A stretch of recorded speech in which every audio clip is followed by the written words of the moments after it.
አልሐምዱሊላህ ይገለ ይበራ አፈይቱሊላህ ብያለሁ። እሺ ለኔም ሪፖስት አድርጌያለሁ። ለወንድማችን ሙባረክ ለመድረስ ነው የመጣ ነው የእርዳታ ጥሪ። ነገም እኔ እዚህ ቦታ ላይ ልሆን እችላለሁ፣ አይታወቅም። ሁላችንም የሚመጣብንን ነገር እናቅም። ሲመጣብን አሁን እኔ 1.8 ሚሊዮን ፎሎ የሚያደርገኝን ሰው ነገ ከነገ ወዲያ 1.9 2 ሚሊዮን የሚገባ ሰው እኔ ወንድም እህት የለኝም እንዲሁ በተፈጥሮ። ነገር ግን ወላሂ አላህ ሻሂዴ ነው ፎሎ የሚያደርገኝ ሰው እዚህ ሶሻል ሚዲያ ላይ የሚያቀኝ ሰው ወንድሜም እህቴም ነው ብዬ ነው የማስበው። እና ወንድምና እህት ደግሞ ሆን ማለት በችግርም በምንም ከመጅራችሁ ገልቻመሱ ብስተኩራችሁ በችግርም በመከራም በህመምም ሁሌ መደራረስ ስላለብን የተቻለን መጠን ሁላችንም ቀርቃር ሰከናረት ወሊ ወጅን አበኔ ወልዴ ገሬ አነስቦር ነዱኩምዳን አነስቦር ዋታናን ሲኑ መትን ይመጣ ከናፍ ጀናን ወንቲ ኩን ብረ ዱፉ እንደንዳ ሁንደ ኬኛ ብረ ከነረቱ ንኬኛ ወልቀርቃሩ ቀብና ወልዴ ገሩ ቀብና አመደንደኘን ወዳባቹ ቀብና በተለይ ፈረንካ ላይ ከነ ወሬን እንደንደኘ ኮፒ ሊንክ ጎቹ ታፕ ጎቹ ሼር ጎቹ ነመሸንተመ ነመዲግደም ነማፍሩተመት ኤርጉ ቢያንስ ላይቭ ኢንሳን መኩመኩዳን ኩረሸን ገሌጅናን አከጋሪት ዋንበር ባነ ታርጌት ከኛ ጉቱ ደንደኛ ወሪካን ሞ ከነጎቹ እንደንደኘ ኢንሻአላህ ወረመስ ጅርተኑ ወዱዳን ጅርተኒ ሰላተ ከሳ ባተኒ አጋጅርተን ዱአይ ጎዳፊ ዱኩምኒ ነምኒ ንኩብሰታ ረቢን ሞ ዳዋ ካይጅራ ከነ ከሰትስ አፊያ ከንከ ኖ ረቢ ከነመ ንኩብሱ ረቢ ከነመ ሸፈው ረቢ ከነ ከሰት ሞ ዱአይ ዳ ከንዋን ሁንዳፉተው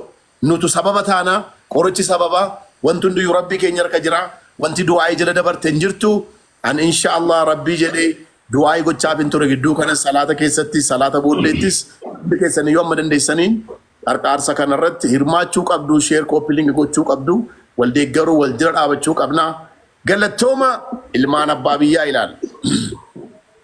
Thank you. ሰላም ብያለሁ ወገኖች። እንግዲህ ወንድማችን ሙባረክ በሱ ጉዳይ ነው የተሰበሰብነው እዚህ። አላህ Subhanahu Wa Ta'ala ሁላችንም ካላሰብነው በሽታ በረህመቱ በዝነቱ ከነቤተሰቦቻችን ይጠብቀን። እያስተጋባሉ ቀጥይ የመንሱሪ ነው። ኦኬ እህቶቼ ወንድሞቼ፣ ይሄ ቀላል ነገር አይደለም።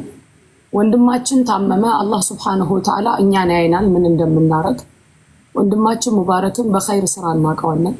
እህቶቼ ወንድሞቼ ወገኖቼ፣ ላለፉት ጊዜ ላሳለፍናቸው መልካሞችም መጥፎችም ላስከፋችሁ ይቅርታ አርጉልኝ ብሎ ጥሪ አቅርቧል። በጥሪው መሰረት ደግሞ እኛ እህቶቹ ወንድሞቹ ይቅርታውን ተቀብለን ለወንድማችን ከጎኑ ለመቆም ከአላህ Subhanahu Wa Ta'ala በታች እዚህ ተሰብስበናል። ወንድማችን ሙባረክ በአላህ Subhanahu Wa Ta'ala ተይዞ ነው ያለው። እኛ ሰበቡን እናደርሳለን። ዛሬ ላይ እዚህ ላይ ላላችሁ በሙሉ የምጠይቀው የቻላችሁ ሰዎች እህቶች ወንድሞች ከዱዓ ጀምራችሁ የአቅማችሁን ለወንድም ሙባረክ ለመዳኑ ሰበብ እንድንሆን ከወንድማችን ጎን እንድንቆም ጥሪ አቀርባለሁ። እኔም እናንተም ነገ ምን እንደሚገጥመን አላህ ብቻ ነው የሚያውቀው Subhanahu Wa Ta'ala። ጤናችን በእኛ እጅ አይደለም። በጤና ሰው አይቀልድም፣ ደግ ሆነ አይባልም። ምክንያቱም በስራው ነው የሰው ልጅ አይባልም። እንደ ስራችን ቢሆን ኖሮ ቁርአን ላይ እንደተነገረን የሰው ልጅ በስራው ቢያዝ ኖሮ እዚች ምድር ላይ አንድም ሰው አይቀርም ነበር። ስለዚህ እዚህ ውስጥ አላችሁ ውስጣችሁ እንኳን የተከፋ ካለ ያ ረቢ ይቅር ብየዋለሁ ፈጣሪ አንተም ይቅር በለው ብላችሁ ካቅማችሁ ካላችሁ ከጎኑ እማትችሉም በዱዓችሁም ታብጣም ስኑ ደበርሳ ዋንጀተን ነው እንጀዳ አገለቶማ ወአለይኩም ሰላም ወራህመቱላሂ ወበረካቱ። ሰላም አለይኩም ወራህመቱላሂ ወበረካቱ። ሁላችሁ እንዴት ናችሁ? ወአለይኩም ሰላም ናችሁ? ኡስታዝ አሲያ ራጅ ሙቤ ሃይደር አብዲ አከም ጅርተን ነጋ ፈዩ ማሚ አልሐምዱሊላህ በገረብ ሲንካይ መረከሰኑ አሚን ባባ جزاكم الله خيرا بارك الله فيكم وما وني في اللنجرو با إننا معرفة واند بتمي فروم فاند بدا إرجع برباتشسو آسيانس بوليسكيا مبينس دبته أكسما كبجمون بوليسكين منصور دبته ون قدادة بالونجو wanni guddaa dabaluu jiraate ani ni qaamaan biyya kana jira. Qaamaan Mubaarakiin bira jira. Dhibee isaallee rakkoo isaallee hin beeka. Nama akkaaniin inni dhiyaatullee namaan akkaanitti dhiyaatullee. Barreeffama tokko jala kanatti argaa. Obboleeyyan kiyya dhibeen qormaata rabbiin gabarran ofii kana ni qormaata. Haga feete ilma namaatitti yoo artellee dhibeedhaan nama hin hawwin. Waan rabbi sin jaalanne waan namni illee hin jaalanne. Namni fayyaalessi osoo hin dhibamin jedhu.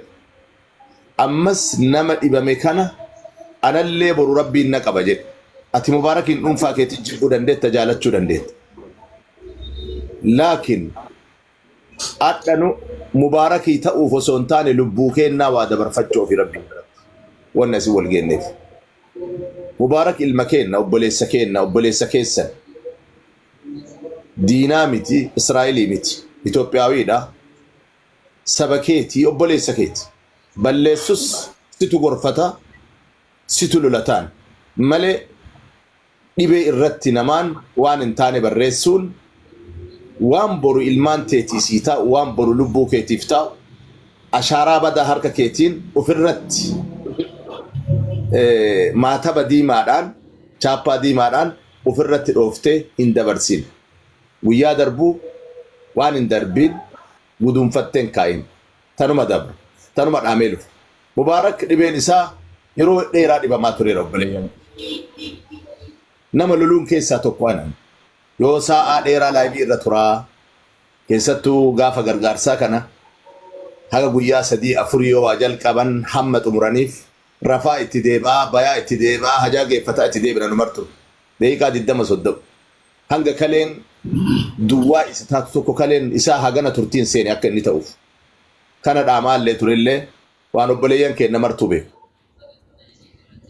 Tawaan biraatitti waliin bu'iinsaa ilmi namaa waliin bu'aa walitti araarama. Wodhabaa walii gala. Sadarkaa hiyyeessaa kana dhiisi dureessu nu wodhaba. Sadarkaa nu dhiisi mazhabni arfan wodhabaa turan imaamman gugurdoon. Laakiin walii galan.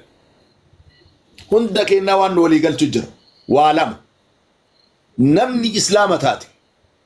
Kalimaan laa ilaaha illallahu Muhammadun Rasuulullaahi waliin nu galcha. Namni kun waliin nu galchin waliyyuun gallu abadan ilaa yoomil qiyaamatti kan akkasi qaban. Namni nama taate ka islaamallee ta'in ka amantaa biroo hordofartaattu kabajabduun ummanni adaba qabu ka kabajaa qabu ka akkaan jaalannu nu jaalatu kaas jala jiru. Namummaa walitti qabna. Insaaniyyummaa. Adda gargaarsa namummaati. Inni naa kadhaan jenne hin barbaanneen. Guyyaa hedduu yaaleellee na adidee beeka. Laakiin abdiin gabbayee jennaan natti tolena. Baay'ee gammadeen. Inni hin feene haqiiqaa yoo kana dubbanneetiin jenne. Wanni dhukkubsataaru waan takkaa lamaa miti. Mucaan kun dhiibbaa dhiigaa qaba. Sukkaara qaba. Ka miidiyaa irratti kufaaru guyyaa meeqaa. Ka xiqqoo yoo dubbate hin dandeenye. Amma deebee wanni tiruu irra baate sun sadarkaa dadhabbii guddaan geette adda sadarkaa quraanyaa algaadhaa ta'e Mubaarak. Wanni gaafatame waan xiqqoo miti. Waan humni nama tokkoo dhiisi humni isaatiin maatii isaallee danda'u miti. Waa marallee asirratti illee dubbatan. Osoo san hin taane jaalatee namni fuuldura namaan dhaabatu. Fuuldura mana namaa dhaabachuu wanni haga isaa ulfaatu hin jiru. Kanatu as dhaabe. Loomiin 50 nama 50 geetiidha. Nama tokkotti ammoo ba'aa taati.